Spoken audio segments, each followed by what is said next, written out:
José Manuel Salazar-Xirinax, qui est notre directeur général. In this moment, there are a lot of risks, and this is why part of our message is very important for governments to do the additional investments in training, retraining. The great trap is to be out of the labor market, not to be in some training, retraining, or education, because the obsolescence of the skills is enormous.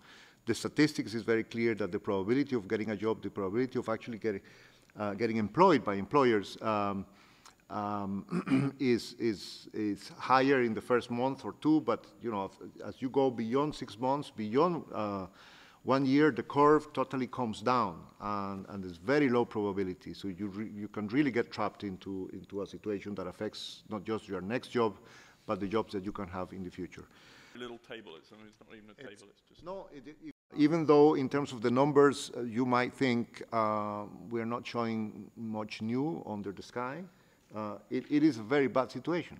And the horizon is full of dark clouds for young people. Unfortunately, of course, the labor market doesn't respond immediately to good news on the economic front. So even if there were good news, much better than we're having on the economic front, many of these trends are structural. We also, and this is why we devoted a whole chapter on the skills mismatch. Saying, because a lot of the solutions you're talking about. I'd really like to focus on this educational divide.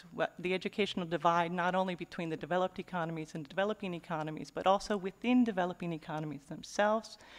The few available good jobs are available only to those who manage to stay in the education system.